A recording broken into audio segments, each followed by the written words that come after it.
Hi there, this is Terry bringing you another episode of the Animation Industry Podcast. Here is a chat with filmmaker and stop-motion animator Adam Ciolfi. And what's interesting about Adam's journey is that while most people I talk to are currently in the animation industry, Adam actually left to pursue his passion for independent stop-motion filmmaking and has pursued a career outside of animation that lets him support that. So if you're thinking about pursuing the independent filmmaking route, this is an excellent listen since Adam shares exactly what it took for him to realize his dream and how he goes about filming production in his basement, which is quite incredible since his few short films have won something like 30 major awards from festivals all over the world and have been nominated for twice as many. I actually was first exposed to Adam's work after seeing references to it in Chris Walsh's stop motion filmmaking guide, and if you're a stop motion fan, you'll definitely want to check out his work because his style is super unique and I've actually never seen stop motion done so smoothly before. So I've included some links to his work in the description of this podcast, so please take a look. Now, a little bit more about Adam. He also has a degree in film production from York University in Toronto, and he worked as a professional stop-motion animator on various projects with Cup of Coffee Studios. But more about that in the chat, so let's dive in. Hi there, Adam. How are you doing? Thanks for coming on the chat. Hi, Terry. I'm glad to be here. Excellent, yeah. So I'm interested in talking to you about this one thing because most people that I've had on this chat, you know, their dream is to have a career in animation, and you've kind of had the career in animation, but you quit that to pursue it as a hobby on the side instead of professionally. Can you tell me a little bit about that? Sure. It goes through a lot of phases in terms of how I ended up where I ended up in terms of making my own projects. And it basically came down to sort of becoming disillusioned with the industry. And because I was very interested in being a director first and an animator second, I wanted to make my own projects. I wanted to tell my own stories. And it's very difficult to do that, to be the one in charge. Even if you rise within the industry in different companies, the majority of the work that you're going to do is going to still be for other people. If you want to actually be the one who is driving the story, like there's very few people that actually get that opportunity to do that. And what happened was, you know, after 20 years of working, I just felt like I didn't want to compromise anymore, and I just felt like I don't need to work in the industry anymore. I can just do this on my own and tell my own stories. And this way, you know, no one censors me. I can do any story I want whenever I want. It takes a lot longer, mind you, but and then the term hobby, it is appropriate. But the way I like to think of it is more like a professional hobby. Fair enough. Yeah. Well, the quality you're producing is extremely professional. So did you ever have an opportunity to direct, if that's what you're pursuing? In terms of I pursued it for a long time. I mean, if we go right back, when I graduated from university, production course at York University. And when I came out of university, I was interested in my own projects. So, you know, I would initiate my own projects. And over the course of my early career, I initiated probably a half a dozen projects that actually got made. But there's a lot of work that goes into that in terms of raising money. If you're the one who wants to do it and you're raising the capital and you're getting the crews together and you're getting the actors and everyone together, it's a lot of work. And I did that with live action. I did that with animation. And today I'm where I'm at. And I'm actually quite happy doing what I'm doing now. So one more thing. You mentioned you became disillusioned. What was the illusion that kept you going, I guess? Well, the funny thing is a lot of what happened, everything will stem around the film The Lady of Names, which was the feature that I made. When I wanted... I guess I have to go right back to how I got to making that film and how that whole film, you know, ended up being the crux of 15 years of my life. So if you go right back to graduating out of university, what happened was as soon as I finished university, I wanted to make my first film, and I wanted it to be an animated film because growing up, I had done a lot of stop motion animation and I really loved it.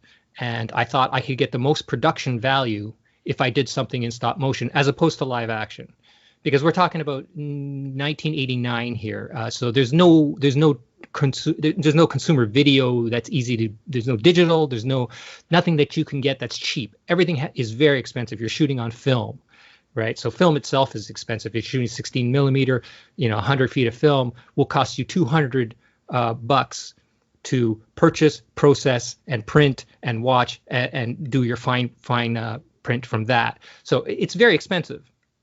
And the way I figured I could cut costs is if I did an animated film, I could be very, very conservative in terms of the initial money I would need to make the film.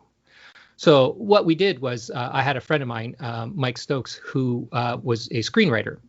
And he was in the master's class at York when I was in my final year. We met, and we were very much like-minded in terms of the things we liked. And so upon graduation, I worked for a year, but I approached him and said, would you be interested in writing me a script for a stop-motion film? And he said, sure, I'd love to. And we sat down and we talked about what would work and what wouldn't work. And I told him a bunch of things that I swear he just completely ignored. I told him I don't, flying objects are hard to deal with. There's no rig removal at this time, right? So flying is hard. Multi-legged creatures is hard. Try to keep the number of humans down to, just a couple. No crowd scenes and stuff like that. And he said, oh, okay. And he took off, and I started designing characters.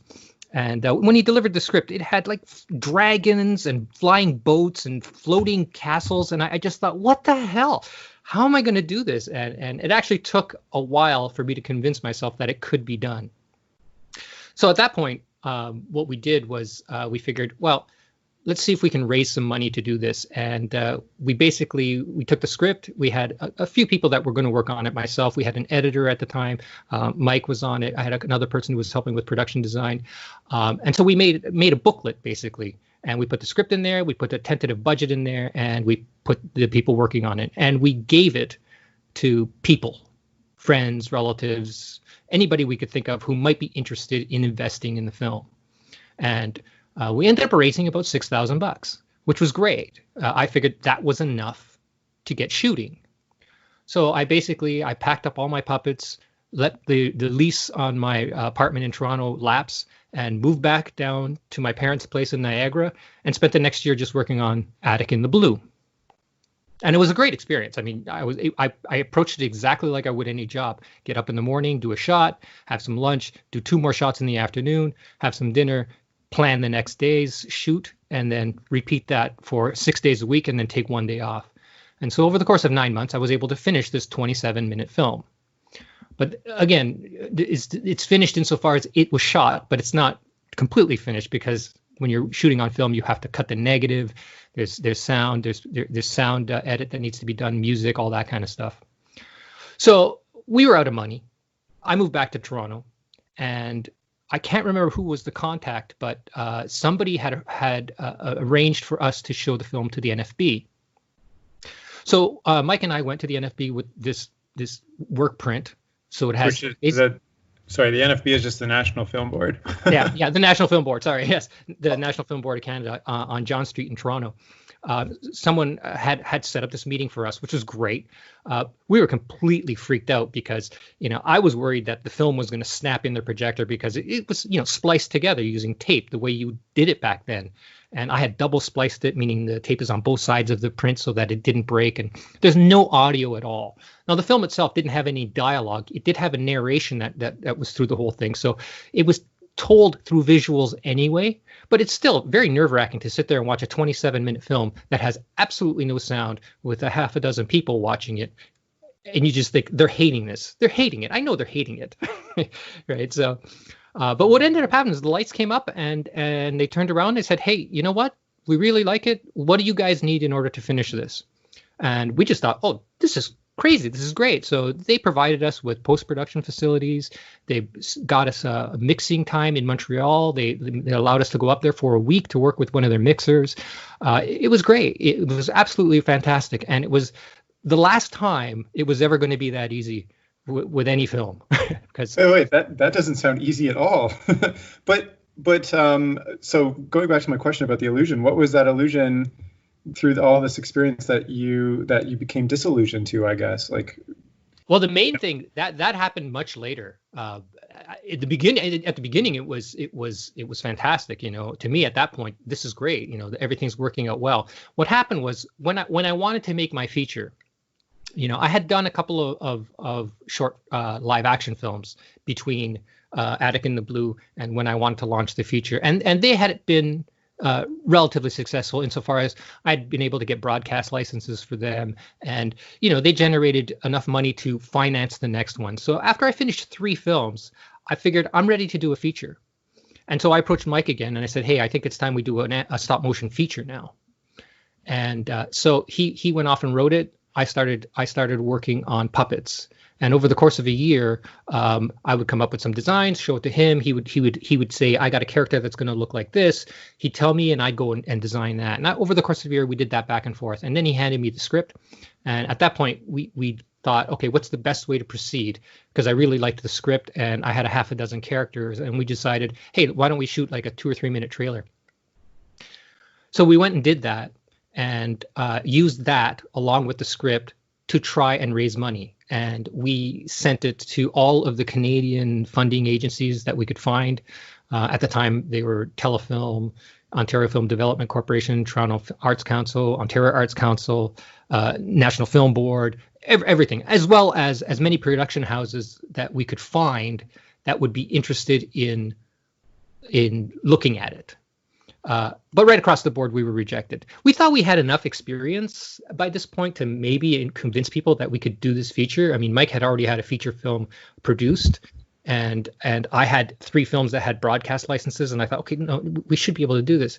So what was the biggest reason for the rejection then? Do you know why people were saying? Basically, most of the people would say, we're not convinced that you guys can pull this off. This is they should have just waited 15 years because exactly. Well, you hope that they would see past your inexperience at that point, because we were about 30 years old at this point, right? So we're not that young, but we're not that old either. Yeah. And we figured, hey, we're up and coming. At least that was our perception of ourselves at the time. This is 1995, 96, somewhere around there. But essentially they said, no one's going to believe that you guys can pull this story off with the money that you're asking for. Now, if I remember correctly, we were asking for like $1.5 million. So we were actually trying to raise a real amount of money. But it's a lot of work. Big. It is. And even for then, that wasn't a lot.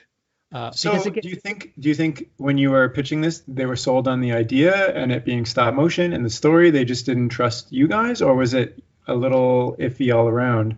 Well, no one ever mentioned stop motion specifically as being an issue. And we would go into meetings. I mean, we probably only did about a half a dozen meetings, but we would go in there and I would bring the puppets with me. They were camera ready. Right. And everybody was really intrigued by these things because, people who don't know stop motion puppets, when they first get their hands on them, they just love them. Right. Look at how posable they are. And these were, I had designed some pretty decent ball and socket armatures for these guys. They were all foam rubber, all fully painted, fully articulated. Some of them had faces that had paddles inside them so that you could do wild expressions. And I just thought, this is going to be able to sell them to say, look, we can do this and we've done this with no money. Imagine what we could do if you gave us money. That's essentially how we were selling ourselves. So no one mentioned stop motion as being a hindrance. But you also have to remember that at the time, aside from Nightmare Before Christmas, I don't think James and the Giant Peach had actually come out yet. At that time, there was no stop motion features. Like, there simply wasn't. You would know of the stop motion stuff that was on television at Christmas time and those types of things, but there was no features being made exclusively using stop motion. So, no one said it wasn't a good idea, but Disney was just really getting big again. Little Mermaid had come out and that kind of stuff. So all of a sudden everyone's focus was on cartoons, right? Cartoon animation as opposed to stop motion. No one's focus was ever, honestly, at that time, no one's focus was on stop motion. By that point, it was a niche thing. It still continues to be somewhat of a niche thing. It's much more popular today than it's probably ever been. But at the time, it wasn't going to happen. The thing is, I had invested two and a half years in this process now. And so I just figured, you know what, I'm going to go ahead and I'm going to start. So I set up basically in my basement and picked a scene that was the easiest scene in the film in terms of number of characters but had enough meat on the scene to show something. And that ended up taking me a year to shoot that scene. But it was a 4.5 minute scene. It was this big spider and one of the main characters. And it was a very good scene. But it took a long time. By this point, I finally had a frame reference system. I hadn't had anything like that in the past, and it was so exciting to be able to have video reference. I had the lunchbox, the Toolworks lunchbox. I don't know if anybody remembers those. Pretty much every stop motion animator that's been on this has mentioned that. Yeah, it was crazy, but it held 11 seconds and it cost $3,000, and it was all standard definition. And if you unplugged it, it was gone. So it was a fun thing to have. But I mean, it was video reference. It's all that mattered, So wait, while you started this, were you also working on the side in animation? I was actually doing motion graphics for news at the time. So my shift was such that it was really, really conducive to working on an animated film. I was working from 2 till 10. And so I had my mornings off and I had my weekends off. So I would get up at 8. I would animate a shot every single day, Monday to Friday. I would go down and I'd shoot another shot. And I'd always pick stuff that I knew I could get done. Shots that were 3, 4, 5 seconds long at the most. Usually dialogue scenes, not big action scenes with multiple characters. Something simple. So I would shoot every morning. And then on the weekends, I'd probably shoot a half a dozen shots. That is insane, though. Like, so you wake up at 8, you shoot for a few hours, then you go to work for a full shift, and then come home and I guess hopefully sleep. How do you keep that drive going for so long? It does wear on you, and but when you start seeing the results, it can motivate you as well, right? Now you got to understand, at this point, I was still under the impression that I was going to produce enough material this way to convince someone to let me do it full time, right? So everything was a means to an end. With the Lady of Names, that like I said, everything over a 15-year period revolved around that film. And after about a year and a half, actually, a colleague of mine actually said, "Hey, there's this company. I just went to talk to them, and they gave me a tour of the place. You should go talk to them because they do the same kind of animation that you do." And I mentioned you to them, and they said you should give them a call. I said, "Oh, okay. What is it?" And they said it's Cup of Coffee Animation. And I went, "Oh, okay." I'd never heard of them. Again, this is 2000 now, January 2000. So I gave them a call. And now, again, my thought process was maybe I can get them interested in helping me with my film, right? So I gave them a call and I spoke with Dave Thomas, the director there. And they were very small at the time. I think they maybe had maybe a dozen people there at the time. They had 6 very small stages. And so you came into the studio and you're like, these guys are gonna produce my feature film. That's how I was thinking at the time, and it may have been completely ridiculous to think that way, but my drive was very much, I'm going to make this thing one way or another. And so when I went there to look around, I just thought, hey, you know what? They have some facilities here. This is pretty interesting. Drop everything, guys. Drop everything. I've got your next project, right? But what ended up happening was after the tour, I was sitting down in the office with Dave and with one of the producers there, Morgan, and they said, "Listen, we have a series that we're close to getting, and we're going to be looking for animators. Would you be interested?" I said, "Well, yeah, I think I'd be interested." And he said, "Do you have anything you can show to show us?" I said, "Well, yes, I absolutely do." And at that time, I didn't go anywhere without a VHS copy of what I had been shooting. And because of where I worked during the day, I had access to editing equipment, so I could actually cut this stuff into a fairly professional manner. So I threw the tape into a VHS machine, and we watched this 4.5 minute scene with this giant spider and this woman being chased by it, and this whole dialogue scene between her and the Troll King and all this stuff. And 4.5 minutes goes by, and they look at Dave and Morgan look at each other, and Morgan says, "Well, I guess he doesn't need to do an animation test," which I find very flattering. And I said, "Okay, yeah, I'd be interested. Let me know." And then I didn't hear from them, and I went back to my routines. And it wasn't until 3 or 4 months later that they gave me a call and said, "Hey, the series is up. We want you to come over here. Would you be interested in doing this?" Now, at this point, I had to make the decision: am I going to keep working on my film, or am I going to try and pursue stop motion as a career. And also quit your job too, right? Well, yeah, absolutely. It was gonna be a completely different lifestyle. And I thought, you know what? I have to know where I stand in the animation community. Yeah. There again at this time, there still wasn't any type of home system you could use to practice stop motion. So what I was doing was actually way beyond what most people had access to in terms of being able to do animation at home, because you still had to shoot on film. There was still, other than the lunchbox, which was prohibitively expensive, there was no Dragon Frame or any of those programs. You couldn't just use. There was no iPhone. There was none of that. So there wasn't a lot of people who could actively do stop motion without, really, really dedicating themselves to finding a way to do it, or finding information on how to do it, that kind of thing. Yeah. So I said, I have to do this. So I quit my job and I said, yeah, I'm in. And my feeling was, because I'd never worked in stop motion or in a studio environment doing stop motion, I thought I'm going to go in there. I'm going to be the least experienced person there, because this is my first job, essentially doing this. But I was 35 years old, and it never occurred to me that, I made my first stop motion film when I was 10. So I'd been animating for 20 years on and off. Most people there were 25 to 30 years old and had been doing stop motion for 3 years at best, right? Most people came to it much later. And I realized very early on that I was one of the most experienced people there, which totally shocked me. I wasn't prepared. I seriously was not prepared for that. I think Dave Thomas was probably the best prepared person there in terms of he had more experience than just about anybody else. And then after that, it was me and one other guy who was an exceptional animator, but he was meticulous in a way that I am not when I come to animate. He would take all day to do 4 seconds, and I could not focus that hard on 4 seconds. I couldn't spend 8 hours doing 4 seconds. Over the course of 8 hours, if I'm not cranking out 15, 20 seconds, I feel like I've let the day slip away somehow. 20 seconds, that's like twice as much as the industry average, isn't it? 10 seconds a day? On Henry's World, our average was supposed to be 11 seconds a day. Each stage was supposed to produce 11 seconds a day. Each episode was 15 minutes long. Well, 15 television minutes, which is, I think, 12 minutes and 40 seconds.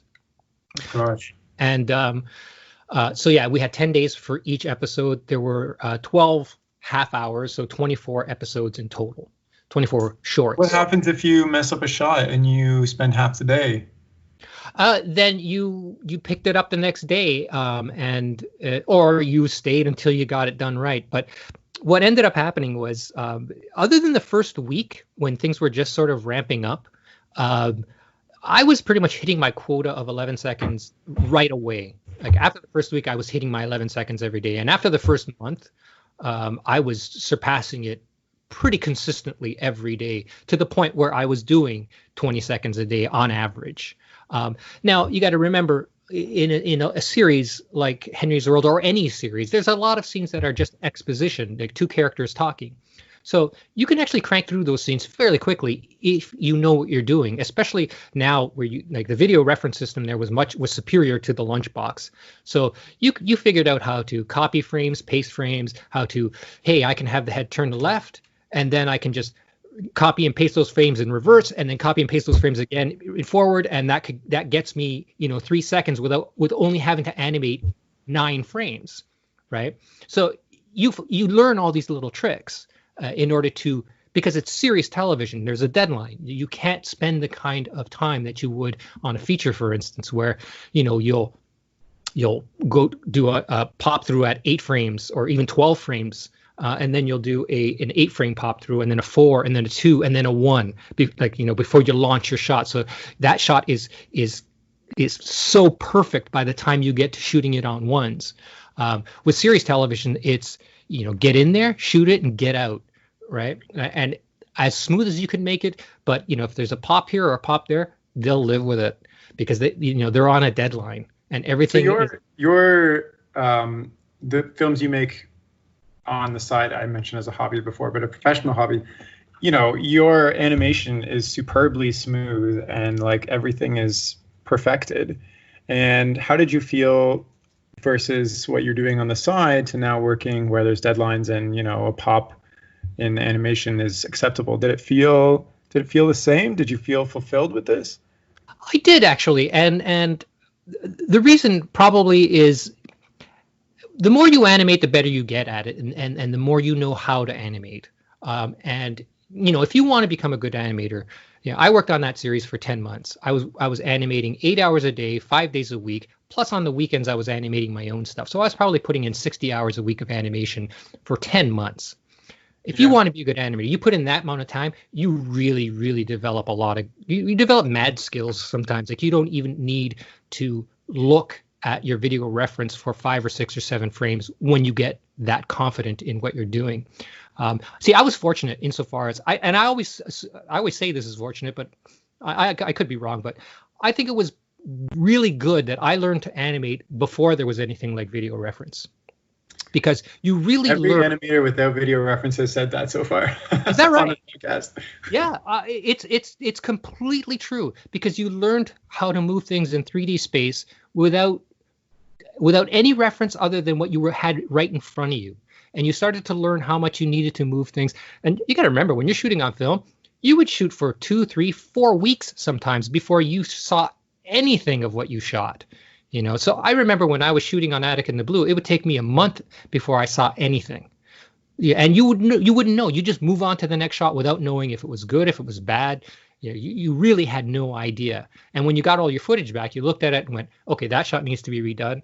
You know, oh, look at this. I left something on the set there. I never noticed that. You know, and there was you couldn't erase it. It was there forever, or you shot it again. But yeah, I felt that having no video reference makes me a better animator today, because I'm much more aware of my environment on the set as opposed to being reliant on the monitor. I remember when we were there at Cuppa and they were looking for more animators, and we did basically weekend classes for people from, I think it was people from Sheridan actually. I would watch them animate, and they would have their hands on the puppet and their eyes on the monitor, and they wouldn't be looking at the puppet, and it would drive me nuts. But you know, that's how they did it. I would try to instill in them the idea that no, pay attention to the puppet and then look at the monitor. Don't rely so much. It's so hard when you have those tools right in front of you. I used Dragonframe for the first time last summer, and I found myself doing the exact same thing, not even looking at the set.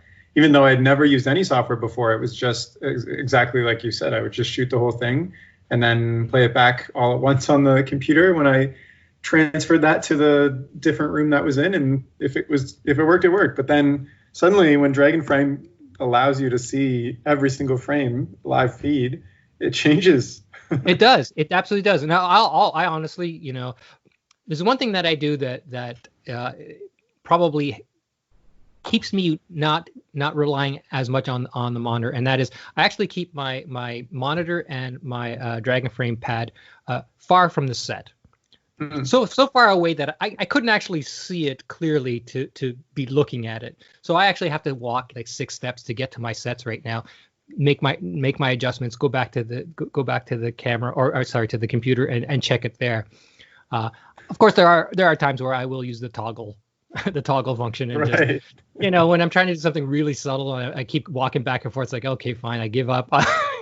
You know, but too much exercise. Yeah, it's too much. But again, everybody's different. It doesn't really matter how you do it. It just what the results are all that really matter. If you can produce, you know, quality animation by hands on the puppet, looking at the monitor, then do it. Absolutely do it. I don't think there's a right or wrong way. Any way you do it that works, it works for you. Great, continue. I'm not going to be the one to say, no, you're wrong. It doesn't work that way. So after 10 months, 60-hour weeks, what was the biggest thing you learned as maybe it's yourself or as an animator? Like what was the biggest takeaway from changing your life drastically and then kind of reflecting on that? I felt that I knew where I stood within the community. I thought, okay, I do have a certain skill set here that I thought was marketable, right? And so I thought, okay, I've done this. I'm going to add this to my demo reel from my film, and I'm going to again, make another push to try and get the Lady of Names going on a professional level. But it was a real tricky moment because at that point, I had the opportunity to go back to a previous. I had set up another job, basically doing similar work to what I had been doing before I was working at Cuppa. And just before my contract at Cuppa expired, the owner called me into his office and said, what are your plans moving forward? I thought, well, I've got another job set up and I'm going to go back and start working on my film and see if I can't raise funds for it and all that. And he said, well, if you're interested, we got another series coming and we would like you to consider being an animation director on that. And I thought, wow, that's impressive. And he said, you don't need to give me an answer today. Take the weekend. And he gave me a bunch of material. Said, here's some scripts. You can go talk to Tim. He was going to be one of the directors. He said, this is going to be a much bigger series, 24 episodes. It's going to take 18 months. It's 12 animators, so 2 animation directors. Each one of you is going to be responsible for 6 stages each. And there'll be 2 directors, and you'll flop between directors back and forth kind of thing. Wow. And the series was for Disney called JoJo's Circus, which ended up going for 4 seasons.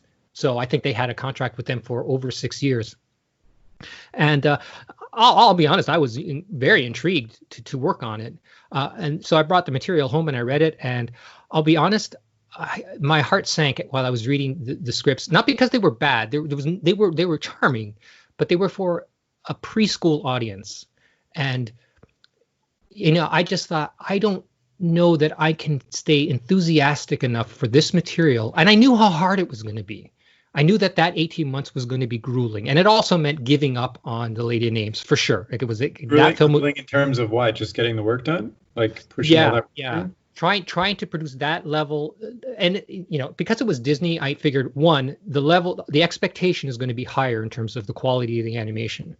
And knowing the troubles that we had finding good animators, finding 6 or 8 good animators at the time just to do this one series, to then try and find another 8 or 9 animators on top of the ones that you already had. I just thought, wow, the growing pains at the beginning of this are going to be brutal, because you're going to have a lot of really inexperienced animators, and you're going to throw them in a situation where they're going to be under a lot of pressure. And, it's going to be up to the directors and the animation directors to pick up the slack. If you're not making your quota, you're going to be the one that's going to be there, making sure that you get all the material you're going to need, because I can't remember who the other animation director was going to be, but it was going to be someone else who had a lot of experience, who was also a good animator, so that, they were there to support, to do work if necessary. And I just thought, I'm going to end up animating a hell of a lot in the first year, probably. And, I just thought, I don't know that I have the patience and the dedication, especially with this material, because I was really not interested in the material at all. It sounds like you said no. And that was the thing. So I went into the owner's office on the Monday and I said, listen, you don't know how hard I thought about this, and I really appreciate the opportunity, and I hope I don't regret this later on, but I'm going to turn it down. And I gave him the exact same reason I just told you. I was really, really honest, and I said, listen, you are better off with someone with less experience, but who is so hungry to do this that they'll do anything they want, anything you ask. You're better off with a person like that, because they are going to be 100% committed to this, than you would be with me, who is I swear within 5 or 6 months, I'm going to be standing here thinking, how do I get myself out of this? Which seems crazy. It seems crazy because there's no jobs as animation directors on stop motion series at that time. Right. It seems like an insane decision to make. But for me at the time, I just thought, no, this is the right thing. This is the right thing for me to do. So did you keep in touch with who was working on JoJo's Circus and find out what it was like? I did, actually. And the first year was probably not as bad as I foresaw. Okay. But I did end up actually freelancing with Cuppa for a number of years after I left. On JoJo? I did some of the interstitials for JoJo's Circus. I think when they were launching the first season, I worked on 12 of the commercials for them. I think I did them over the course of 3 weeks. But I was also doing stuff for them. They would call me in to animate a television commercial here, or they did a short Molly Lou Melon, Stand Tall Molly Lou Melon or something. I came in and did some animation for that. I did actually for six or 8 weeks. I had a break in work, and I just said, hey, I'm available for 2 months if you guys need anything. And they were finishing up on the Fisher Price Little People series, and they said, hey, well, if you're available, we wouldn't mind if you come in and did some animation on this series. I went, okay, great. So I figured I was just going to go in and just cruise through 2 months of easy animation on the Fisher Price Little People. And what ended up happening was the animation director at the time, nice guy. I can't remember his name, but he was a really nice guy. I talked with him for 2 days, and then he disappeared. And they came to me and they said, oh, he has mono. He's out of commission for the next 2 months.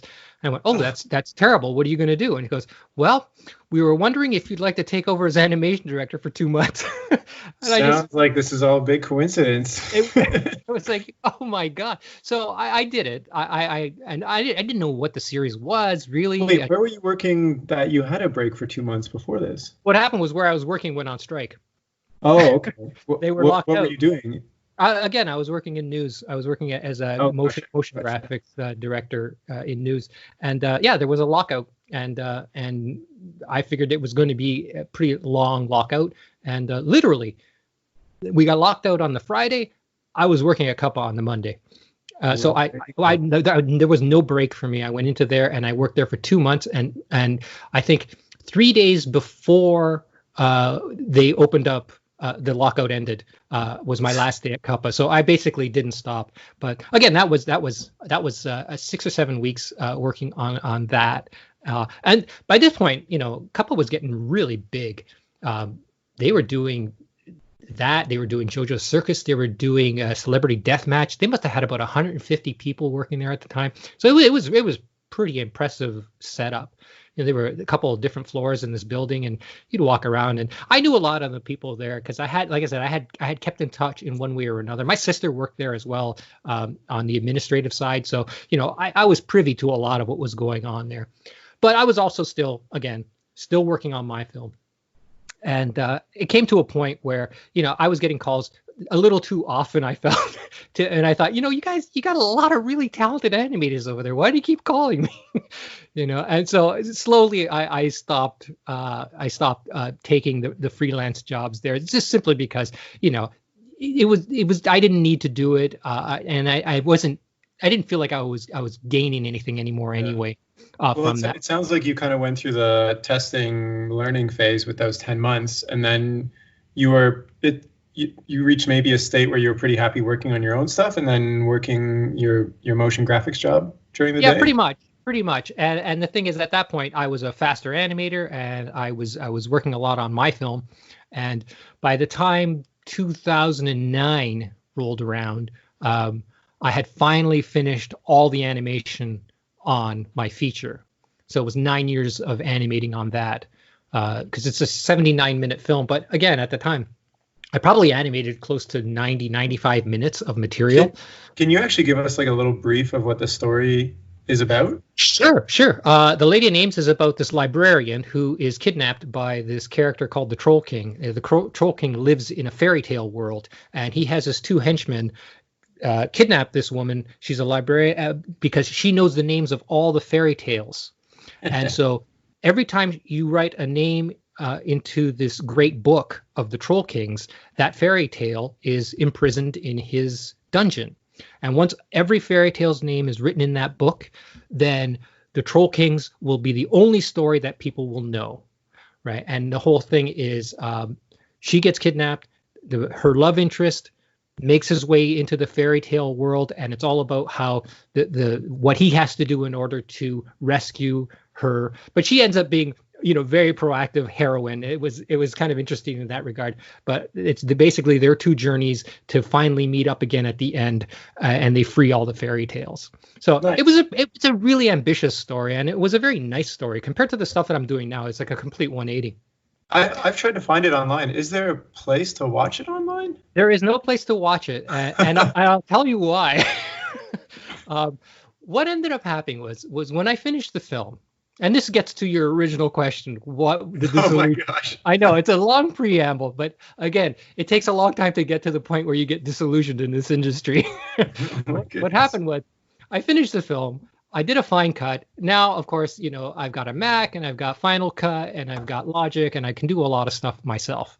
So I do a fine cut of the film with a temporary score and some sound effects in it. And I figured, okay, at this point, I think I can finally convince some funding agency to help finance post-production, because I wanted to do a real post-production. The film was shot on film, and I wanted to transfer it digitally. I wanted to give it all the bells and whistles that you could. So once again, for the third time in that film's history, I sent it out to all of the financing agencies I could find and tried to contact production houses, anybody that would take a look at it. Because I figured, okay, this film, there's nothing left to the imagination. It's right there to look at. All you need to do is be convinced that it's worth investing into the sound effects and the music, and that's it. But once again, and this time was more frustrating than any other time. Once again, I was met with rejections right across the board. Nobody would take a meeting with me in terms of production houses. Like no, sorry, we're just not interested. Nobody was interested, and none of the Canadian funding agencies. You get the form letter, due to the vast number of qualified applicants this year, we only have limited number of funds. Therefore, we cannot supply you with funds. But don't take this as a sign of the quality of your product. That kind of thing. So I was left with this film, and I'm thinking, oh crap, I never feel comfortable asking people to do anything for free. If I want someone to do something and I want to pay them, and I didn't feel comfortable trying to find someone to do 65 minutes of music for this film, because I wanted a big orchestral score and I knew it was going to take a lot of work. So I ended up, getting a MIDI keyboard and doing it myself. And it took me a year to do the music for the film. And I'll be honest, it was a great experience. I loved doing the music for the film. And so I didn't feel that was a lost year, because I learned so much. I'm a big fan of film scores, so I have like a couple thousand film scores that I listen to. And so I knew how to I'm not going to say I knew how to make the music, but I knew the kind of music I wanted. So I would listen to cuts from, Alan Silvestri or James Horner or John Williams and go, okay, that little bit there, that's what I want this bit to sound like on this scene. And so I try to, replicate something similar to it, using orchestral samples and the keyboard. So I spent the year doing that. And basically it took me about 18 months to finish post-production on the Lady of Names. So after, essentially 14 years, the film was finished, was actually finished. But it's not anywhere that anybody can. Has anybody watched it? Yeah. Well, what happened was I used the fact that it had taken me this long to promote it during its festival run. 14 years in the making. Exactly. One person's 50 dedication. 50 billion hours. All those lines that you can think of, I used them all, in the promotion of it, and I sent it to a bunch of festivals over the course of 18 months. And it did really well. It played in over 60 festivals around the world. It won 9 awards for Best Animated Feature. Most of these were mid-sized festivals, no big ones. Like it didn't play at the Toronto International Film Festival or Cannes or South by Southwest or anything like that. But, it played at decent-sized festivals all over the world. And it won a bunch of awards. And I thought, this is great. I think I'm finally going to be able to sell this thing, because now it's finished. All I need is distribution. So I started to get contacts from distribution companies who were interested, because a lot of distribution companies will send people to, not to small festivals, but to medium and large festivals. They'll send people out and to see how people are reacting to certain films, and they'll take their notes, and then they go back to their corporate office and they say, hey, this film got good reaction, this film got good reaction, and then they decide whether they want to, take a look at it or not. And so I got contacted by, a few distribution companies regarding The Lady of Names, and I thought, this is great. And most of the offers were charitably saying they were awful, But there was one company. Actually, they were all awful. I would hand what does awful mean? Like, well, let's put it this way. They were offering basically pennies on the dollar for every DVD that was sold. So if you sold a DVD for $20, you might get 10 cents from that $20. And to me, I just thought that's ridiculous. Now I would send these contracts to a lawyer. They would look at it, and every single one. I think there was only 4 contracts that I had them look at. Every single one, it would come back to me and say, do not sign this. This is a terrible contract. This is a terrible, every single one. This is a terrible contract. And so I would try to go back to these companies and say, well, listen, I spent a lot of time on this film, and there's a lot of stuff in this contract that doesn't make any sense in terms of deliverables. And this is something that is not as complicated today as it was. And we're talking 2011, so it's not that long ago that we're talking about, like 9 years ago. At that time, we were already into a digital era, and these guys were asking for a 35 millimeter blow up of the 16 millimeter master. And I just thought, what in the world do you need a 35 millimeter print of this for? You're never going to show this theatrically. You don't need this. Why are you asking me for this? And they wanted me to pay for all this, mind you, right? Oh, so the list of deliverables was going to cost me somewhere between $50,000 and $60,000. And on top of that, this was the worst case scenario. This company was asking for $40,000 up front from me in order to start the process. And I said, well, wait a minute. What do you need $40,000 for? The film is the asset. Shouldn't you guys be, 1, paying for the deliverables, and 2, using the investment on the deliverables? You can pay that off through the royalties that I would have gotten from the sale. And they're like, no, we don't do it that way. Sounds like they make money off of you, who's eager to get their film out there, and it never actually does anything, and they make money in the end. Exactly. And I basically said, look, you're asking me to invest in another $100,000 in this film. I said, I paid for every aspect of this film. Now, it didn't cost me that much to make it if you consider the fact that it was amortized over 14 years.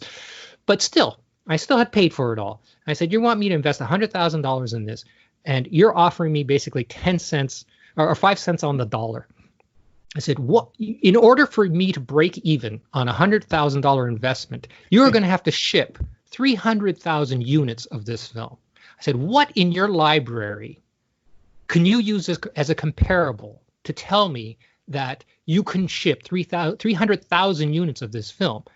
And they gave me the song and dance. Well, there's nothing that we can compare it to. This is a unique film. All this kind of garbage. Oh my gosh! And I said, well, look, let's say you could ship 300,000 units, and I and that's gross revenue, right? There's no way that you would see that your 100,000 right off the top. But let's just say, for argument's sake, that you could move those 300,000 units. I said, in gross revenues, that's $6 million at $20 a pop.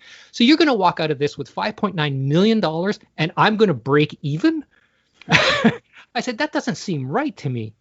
And the person at the other end said, well, don't you want your film to be seen? And I knew right there. There you go. I knew right there. I said, that's it. I said, you guys. I said, I would rather lock my film in a closet and have nobody ever see it than have it generate $6 million for you and me not get a penny. Is your film just locked in a closet now, other than those? I can look over my right shoulder and see the closet that is locked in. Oh my gosh! Well, at least put it up on the internet somehow so people can watch it. I want to see it. Well, and that's the thing, and that was the point too. That was the disillusion point right there. That's when I said I quit. I said, I'm not doing this anymore. But it also sounds like you had some pretty bad experiences where you invested an insane amount of your own time and resources and got essentially was nothing out of it. And that's why I say at that point I said I quit. I don't want to work in this industry. I don't want to be a part of this industry. I'm not making another film. I'm not doing this anymore. And I meant it at the time. So now that you've said that and lived that, do you have any regrets of wanting to experience anything from the professional industry? I don't. I working don't. with a team, or I don't know, being around other people that are stop motion animators all day as well. There's a good sense of community. in terms of that. I still work part-time doing the same sort of motion graphic work that I've been doing for a number of years. And I work with animators, 3 days a week right now. And so I still have access. They're just not stop motion animators, but people who work in graphics and in design and in animation, they're very creative people, and I have a great experience working with them in that environment. The best thing about the environment that I currently work in is that I'm not invested in it on an emotional level. I do it as work, and my biggest concern with and the reason why I turned down the job initially at Cuppa for JoJo's Circus was I didn't want stop motion to turn into work. I was going to start hating stop motion, and that's not something I really wanted to happen. I knew that it would become something that I would dislike at some point, and then so I didn't want that to happen. And like I said right at the beginning of this, if you want to be the one telling the story, it's really, really hard. If you want to work as an animator, you can get work as an animator, I think you can find the places, and whether you get to do stop motion, or whether you get to be an assistant, or whether you're doing a different kind of animation or something peripheral to stop motion, there's work to be had. You can find it. But if you want to be the one telling the story, to be in charge of the story, there's very, very little chance of that happening easily. You really have you considered hiring a small team to create something instead of doing everything yourself?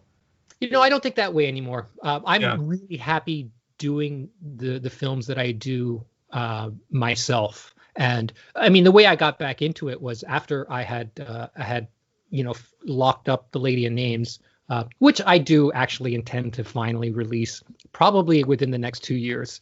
But that's only because things have come around, and I'm 2 years is a long time. Well, and here's the other thing. I've always said, it's a shame to have spent 14 years on something and nobody see it.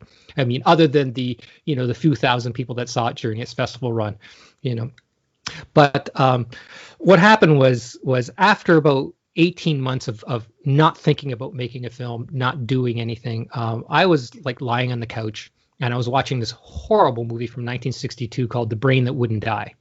And it's about this. Yeah, it's a terrible movie. It's in the public domain. It's about this scientist who accidentally decapitates his fiancée in a car accident, but he keeps her head alive in his home laboratory. And he goes out to Mars. Yeah, well, it's a crazy black and white, low budget. It's fantastically bad. But it really scared me as a kid, and it stuck with me. And I have a DVD copy, and every now and then I pull it out because I love to watch it. And as I'm watching it this time, I start to think, I think there's a really solid short film to be made out of this concept. And so I thought, maybe I could make another film, but make it the way I made films when I was a kid, in terms of just doing it for fun. And so I had the infrastructure in terms of I had a place to make it. I had I didn't have camera, but I had set materials, and I had leftover armatures from The Lady of Names still sitting there waiting to be used. And I thought, you know what? All I need is a camera body, a couple lenses, and Dragon frame, and I'm ready to go. And so for an investment of $1,000 essentially, I could be up and running in basically a week. So I thought, you know what? For my own purposes, I'm going to just do this. And I had no agenda. I wasn't looking for work. I wasn't looking for distribution. I wasn't looking to impress anyone. I just wanted to do it because what had really happened with The Lady of Names was that I was angry at the industry, but I never stopped wanting to make films. In the back of my head, I still wanted to create material. So I thought, okay, I'm going to do this. So I sat down on my computer and I literally typed out the script in one sitting. And what I ended up shooting was almost essentially that script. And it took me about 2 years. I spent about 8 or 9 months in pre-production, sculpting characters, building sets, and it's a pretty simple film in terms of one location, one character that could walk, and one character who's just a talking head on a table. So the animation-wise was going to be very simple, but it's very dialogue-driven. And I spent a year shooting it, and when it was finished, it turned out really well. And nice. I finished it, and I literally, the day after I finished it, did the fine cut and the final mix. I looked at it and went, yeah, it's good. And I threw it up on YouTube. No thought to anything else. Just I'll throw it up on YouTube to see what happens. And I thought, you know what? There's probably some festivals out there that would show this, even though it's on YouTube. So I started to research festivals, and I ended up sending it out to about 40 festivals. It got accepted into 40 festivals, and it ended up winning, 4 awards for best animated short. And I thought, wow, that was a really enjoyable experience. When you took all the pressure of doing it with an agenda out of it, I just thought that was a lot of fun. Happens. Yeah, that was a lot of fun. And when I was getting to the end of shooting, I had another idea for another short film, and I thought, you know what? This is going so well. I'm enjoying myself. I'm going to do another one right on the heels of this one. And that one turned out to be Hive.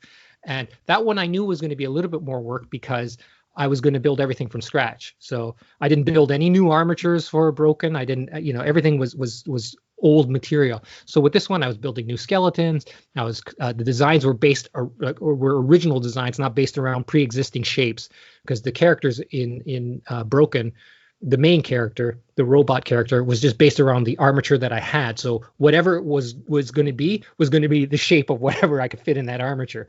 Whereas with Hive, it was going to be, there was no limits. I could design characters any way I wanted. And so that one took the same amount of time to make. There was a little bit more time spent in pre-production, but animation was really quick on that one. I think I finished the animation. That's another 10-minute film. I finished animating in about 6 months. And for some reason, those puppets were really easy to animate. They were, to this day, they were the easiest puppets I've ever animated with. And I don't know why. I was concerned going into it that it was going to take me a long time, because they're sort of insect characters. So they have they stand on 2 legs, but they have 4 arms. Right. And I thought, all those arms, keeping track of where they're moving and all this stuff, and it's going to be a disaster. It was the exact opposite. So much fun to animate those guys. Strange. And as I was getting to the end of that film, I thought, you know what, this I'm really enjoying this. And I had another idea for another film. And I hadn't even finished this one, and I had the idea for the next film, which turned out to be Filth. And the funny thing with Filth was, I thought, these Broken and Hive are very message-driven films. I'm trying to make a point about something. Broken was about love and loss. Hive was about extinction and religion. And I thought, big concepts for a short film. And I thought, you know what? I want to do something that is just entertaining. And I based the whole script around, I wanted 2 puppets to have a fight scene at the end that ran for like 2.5 to 3 minutes. I just wanted 2 puppets to beat the crap out of each other. But I wanted the fight to be realistic in terms of its presentation. I didn't want over-the-top fights like a Marvel movie or Celebrity Deathmatch or anything like that. I wanted the fight to be as if it was really happening, so that by the time the fight ended, the characters are bleeding, and they're struggling to stand up, and they're breathing heavy and all this stuff. Something completely different than what you would expect with an animated fight. And so I basically wrote the script backwards from that fight scene. And Filth was the most fun I've ever had making a film, like hands down. I was laughing half the time when I was animating because of what I was putting these characters through. Because, the film starts 20 seconds into the film, somebody gets shot in the head. 40 seconds into the film, a rat is eating that person's brain. It's just, and it just goes and goes from there. Every scene has extreme action. And when it was finished, I thought, this is the best thing I've ever done. And because of that, I decided I'm not going to put this online right away. I'm actually going to try and hit up some of those festivals that won't accept films that are already online. So I ended up sending it to about 80 festivals, and it had the best festival run, but the most schizophrenic festival run I've ever had for a film. What does that mean, schizophrenic? Well, what happened was it ended up playing in about 40 festivals. In those 40 festivals that it played in, it was nominated for awards 21 times. And of those 21 nominations, it won 13, most of them for either best short film of the festival or best animated film. That's pretty good. I was, it was like I said, in terms of festival run, that was the best I had ever done with anything. But it was also rejected by 40 festivals, like flat out rejected. And I found that to be so odd that half of the festivals that it played in, it got awards in, but it was rejected by half of the festivals that I had. Wow. So I just thought that's so weird. The most frustrating thing with its festival run was that it never played in an animation festival. And I entered a dozen of them. Weird. Yeah, that's even. And I found that very, very frustrating insofar as you want your animated film to play in front of a crowd that appreciates animation. And I mean, I could only look at it in two ways. It's either one, the film is long for an animated film. It's 15 minutes. And animation festivals tend to would rather show 5 3-minute films than one 15-minute film. That makes sense. Yeah. But, quality will often, cause them to change their mind if they want. Which led me to my second idea, was that the content is pretty extreme for an animated film. Filth has a lot of profanity in it, and it has a lot of violence. And while the violence is somewhat over the top, thank God it's in black and white. The film in color is a sight to behold, because I shot the film in color, so I know what it looks like in color, and I look at it and I think it's fun in black and white. It's gross in color. I mean, because the blood is all black and white, you don't get the sense of how red the screen is covered in blood in some of those scenes. I mean, the fight scene at the end takes place in a morgue. There's dead bodies on tables and stuff like that. It doesn't look like that when you watch the film. If you watched it in color, you get a whole different sensibility from it. But I think that's the festivals it played in were like horror festivals. Absolutely. It played in pretty much every horror festival that I entered, it got into. And a lot of times it would play as the short ahead of a feature that was, an extreme feature kind of thing. Although in one festival in Michigan, this is my all-time favorite screening. I never got to go to it, but I just appreciated the irony of it. It screened ahead of The Bride of Frankenstein, which I thought was perfect, because when I was making this film, there's a lot of references to The Bride of Frankenstein in it. The female character in it is based on Elsa Lancaster. I was actually using pictures of her when I was sculpting her, my female character. Brain rot. I was using her character from Bride of Frankenstein to sculpt her face and her appearance. My main character, my big brute guy, I based on Boris Karloff's stature in Bride of Frankenstein, or the Frankenstein monster. So there were a lot of references to Bride of Frankenstein to start with, and I didn't know that anybody would pick up on it, but this one festival picked up on it and put it ahead of that film, and it was just fantastic. So that's why I say, I became so disillusioned with the industry that I didn't want to work in it, but I still wanted to make films. And I would say that the last 8 years, I've had the most fun making these short films, more fun than I had in any of the years that I had when I was trying to actually get productions going. And even though, those productions, the early stuff all got broadcast, they won awards, they did all the things, and I was actively working, they don't shine a candle to this stuff. I just love the stuff that I'm doing now, to the point where now I'm working on my next one, which I was going to ask you what's next, but how many have you made in total now? I've made 3 in the last 7 years. Okay. And the fourth one is well into production now. I started shooting at the beginning of this year, so I'm about 3.5, 4 minutes into this film. It's probably got about a year before it'll be finished. This one is again, each one of these films at the time was was somewhat ambitious for the moment in time. If I was trying to make Broken again today, it would be very, very easy. But at the time, it was difficult. This film that I'm making right now is a Western, and it has, very different than your style.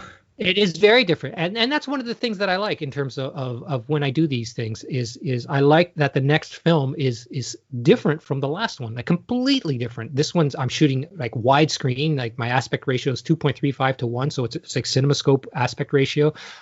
It's a Western. It's got a lot of tans and browns and sepia look to it, and I never think too much about when I'm writing how hard it's going to be to put these things together. And right now I'm in the process of building another set, and the amount of detail that has to go into like a saloon. I mean, I picked all of the iconic locations from Westerns, and the only reason I'm making this film is because a year ago at this time I was reading a biography of Sergio Leone, the guy who directed the Clint Eastwood films from the 60s, the spaghetti westerns, The Good, the Bad, and the Ugly, for a fistful of dollars and for a few dollars more. And it popped into my head, hey, it'd be cool to make a spaghetti western, but in stop motion. But it never occurred to me how hard that might be. So I picked all the iconic locations: the saloon, the blacksmith, the sheriff's office, the one-room cabin, the tree in the middle of the prairie with the noose hanging from it. That all those iconic images that you can think of for a Western. I threw them all into this script. And now I'm having to build all this stuff, and I'm realizing, oh my God, there's a lot of stuff that has to be built to fill in these sets. But, so far, it's looking really nice. I mean, I'm really happy with the way this is looking. And again, there's going to be another 8 to 10 months before I get the animation done. But I'm very optimistic that this is going to be another really good film. Nice. It sounds almost like success for you right now with your films is just enjoying the experience, I guess. Do you still, like when you're animating, are you also thinking about the reactions of people when it hits the film circuit, like the festival circuit? I don't think about that. Feel it in your mind. It's probably way back in the back of my mind, but I don't think about that when I am either thinking about making a film or coming up with concepts in terms of character designs or even dialogue and location. I'm literally making them to please myself. What kind of film do I want to see? And that's the tricky part. And that's why I say it's very hard to be in charge, because the content that I like, the kind of films that I want to make, they're not mass audience films, quite honestly. I mean, Filth is not a film for a mass audience. It's an adult stop motion film. How big of an audience can you possibly find for that? You're not gonna. But that's the story I want to tell. So with the new film From Hell, what the hell is it called? From Hell He Rides. It's going to be the same thing. Like, how big of an audience are you going to find for a stop motion Western? I don't know. I don't care. I don't know. It doesn't matter. I'm going to enjoy making the thing. And that's, to me, it becomes, I'm at a point now where I'm not looking for work. In fact, every year I graciously turn down offers to work on stuff. I have, the traditional, the Facebook page and the YouTube channel, all that. And people can contact me through there. And I get offers to work on music videos and stuff like that. Once or twice a year, I'll get an email from some band or some person who wants something for their corporate video or something like that. And I like, thanks very much, but I don't do things for other people. Would there be an offer that you wouldn't be able to resist? Like if Netflix comes to you and says, here's a multi-million-dollar budget. Oh, well, yeah, okay. Well, if you're going to going into those levels, probably there is something out there that I probably couldn't resist. But there's a very Godfather type thing to say. I'm going to make him an offer he can't resist. But there probably is something out there that I might consider. But it would have to be something that allows me to have a lot of creative control. Because I'm spoiled now, right? Oh yeah, you have all the creative control. I have all the control. I have all of the stuff that I need, and I'll be honest, my films are incredibly cheap to make. I would be surprised if Filth cost more than $2,000. Oh wow! Oh my gosh! Well, I mean, you wouldn't know it to look at it. Well, where does all the money? I'm assuming you're not accounting for your time. No, exactly. I mean, as soon as you start putting the human costs into it, the price goes through the roof. Of course. But if you're just looking at supplies and that kind of stuff, it's not that expensive. And if you own Dragon Frame and you got a camera and the lenses and the lights, well, what else do you need? I'm working in my own basement, so I'm not paying for overhead in terms of rent or anything like that. So you can actually write that off as a tax credit that you could if you had expectation of actually earning money. You can't just write it off just because you're making them, because otherwise they just assume it's a hobby. But if there's expectation that you could earn money from it, then yeah, you could write off. And actually, while I was making The Lady in Names and Attic in the Blue and Close Up and Foresight and all those live action films that I was doing back in the 90s, I was claiming that as a write off because I had expectation and I made money. When I made Attic and Blue, I sold it for broadcast. I took the $10,000, invested it into Close Up, which I sold for $10,000, and invested another $15,000 into the next one. So at that time, I was like my own little industry. I had my little core group of people that I worked with, and over the course of 5 years, I was actively making films, earning money, and turning them around and reinvesting it and making another film. But that gets very, very tiring, and it's very unstable. It's a very unstable lifestyle. Well, one thing that really impresses me about your story and path is just kind of how you've built this whole lifestyle that kind of, you have your day job where you don't feel emotionally invested, but it's fulfilling, and then you can make these short films on the side that are completely fulfilling, and it's kind of like this whole like machine that you've developed with your life where it just keeps going, I guess. It does, and as long as my back and my legs hold out, Yeah. I'll probably keep doing it for at least another decade. Well, one thing that comes up pretty frequently on this podcast is people saying they wish they had more time to invest in their own stuff while they're working in the studio and whatnot. Are there things that you would recommend or tips of how you've been able to do this specifically? Like how do you work a job for full time and then, wake up in the morning and do this year after year? It's really hard. I'll be honest. It is very hard, and I sympathize with the people out there who want to do their own thing but can't find the time. There's a number of reasons why I can do it, and I know this may sound horrible, but one, I don't have kids, and that's a huge thing. I know. Number one, get rid of your kids if you have them. It's true though. Like if you don't have kids, then that frees up a significant amount of time. And I don't mean that in a negative sense at all. I don't mean to say you shouldn't have kids. But if that one part of your life, which is all encompassing for almost 20 years, 15 years of your life will be dedicated to your family. Right. To raising your kids. And if you have a number of kids, you now add another 5 years for every one. What does your partner think of this, of your aspirations? Oh, she's completely comfortable with it. Like did she ever have a small acting role, a voice? No. Our worlds are separate. So other than kids, what other tips do you have? Like a strict get up time, or like something that puts you in the mood, or?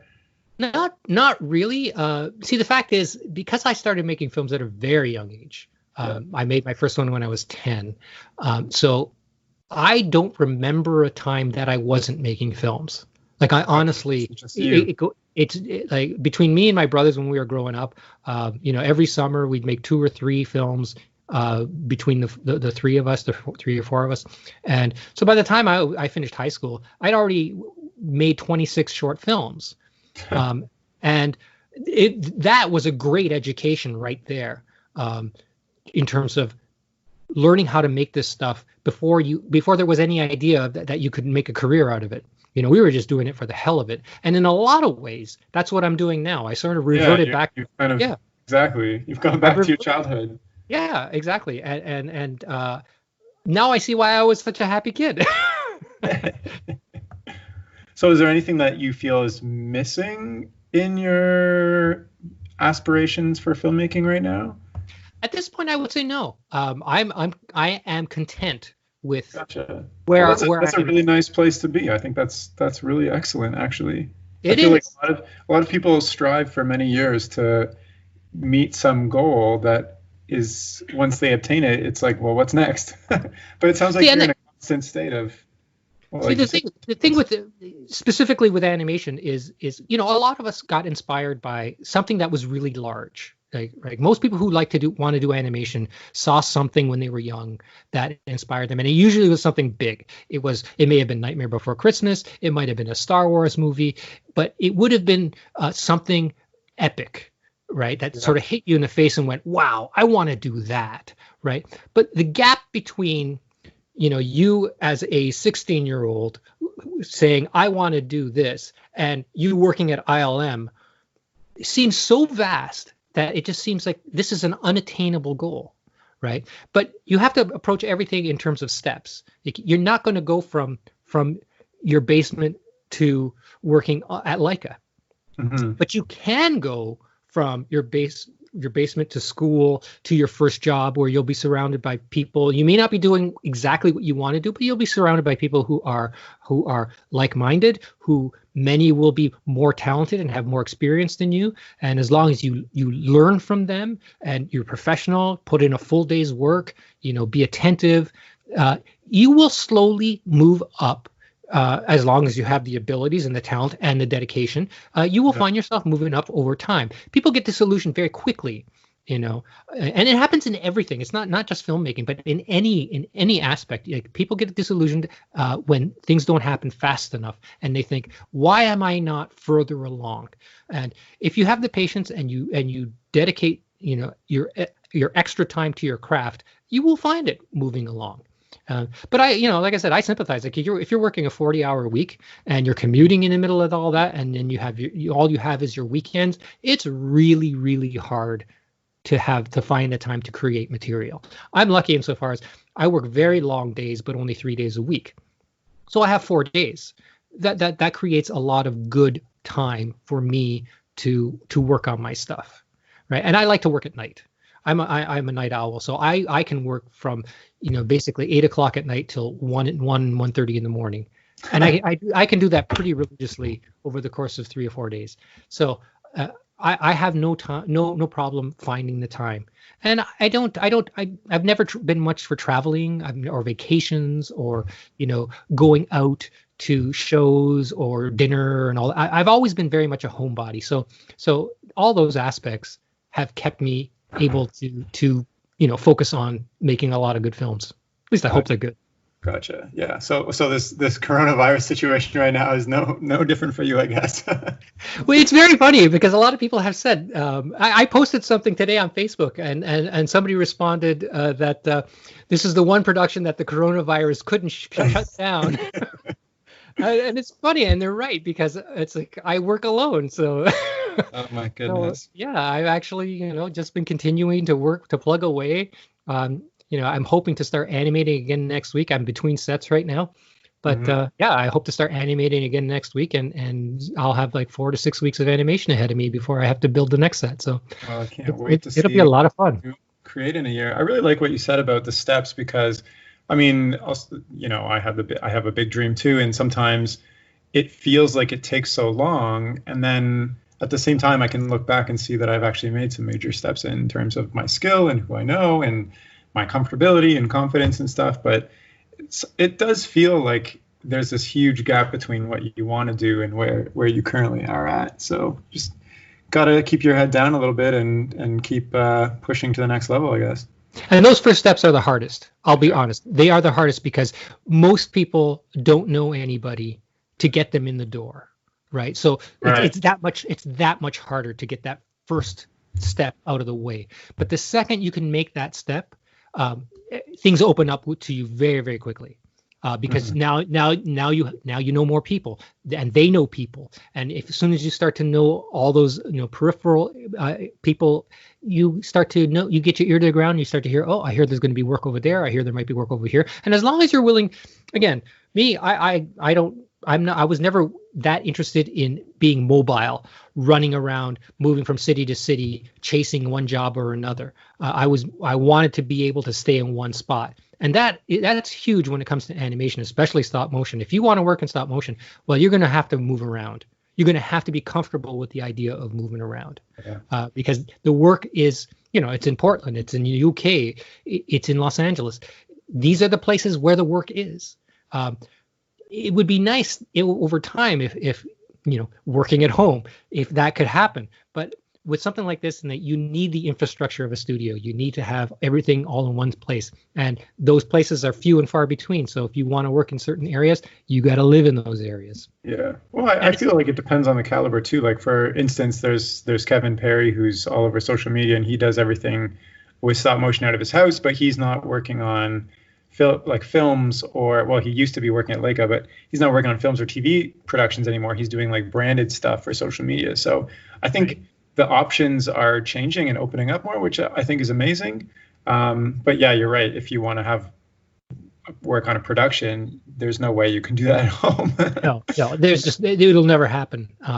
But yeah, and again, you have to know what it is you want out of things. If you're happy doing branded segments for other people's companies, hey, again, there's work to be had. There is work to be had. You know, every individual is going to be different. And like I said, me, I'm kind of stubborn. I don't want to do stuff for other people. You know, I'm stubborn that way. I want to do my own thing, and that's that. And you know, if it means that I'll never make a penny out of it, I can live with that. That's fair. That's totally fine. I like that a lot. And I like that you you go so hard at it too. Like your films, there's so much polish that you don't see in even a lot of TV production stop motion. So yeah, but you also have the luxury of, if that's what you want to do, you can do that however long it takes you or whatever it takes. So that's true. And then go ahead. Oh, go ahead. No, what I was going to say is the biggest thing is knowing when to stop. Because I actually have conversations about this, because there are people that I work with who follow on a weekly basis what I'm doing. And the biggest question they always have is, well, how do you know when a set is ready? Or how do you know when a sculpt is ready? It's like, you don't really know. You just kind of have a feeling for it, right? Because there are people you can get caught up in the minutia. I remember reading how Peter Jackson would have in Lord of the Rings. Oh, every closet was filled with all the stuff that Bilbo would have in his closet, even though we're never going to open the door. Well, what the hell is that good for? That's ridiculous. I would never do that. I storyboard my stuff right down to the last shot, and I put my camera down on a set and I look at what is going to be in shots, and then I fill the set with only as much as I need to build. And that's it. Well, and I guess in productions, time is time says you can't work on this anymore. But yeah, that's good to have as well. Do you have any final advice for someone who, they dream of working in stop motion or on their own, directing their own films, and they're not sure where to start out, or they're still dreaming of being a director and they're currently working in a studio? I would say, follow that dream. I mean, my experiences are my experiences. They're not going to be the same for anybody else. Just because, what I went through did what it did to me, doesn't mean that you're going to have the same reaction. In fact, quite honestly, you never know that where you're working right now might not lead you down a completely different path that you weren't expecting, but you find way more fulfillment out of. So, just keep on doing what makes you happy, and hopefully it'll work out for you in the end. Yeah. Was there anything else you'd like to share to wrap it up, Adam? No, I just I hope that if people have listened this long, that they enjoyed what they heard. You'd be surprised. I'm still listening, that's for sure. Well, then, if that's all, then thanks for coming on the chat, Adam. It's been a really great pleasure to have you and to learn about your entire journey of living the dream. My pleasure, and be safe out there. Thank you. And if you are listening and you'd like to follow Adam's work or get in touch with him, you can do so by reaching out to him through his website, Twitter, YouTube, or Facebook. And I'm going to include all those links as well as the ones to his short films in the description of this chat. And that is all for now. So thanks for listening. Okay, bye.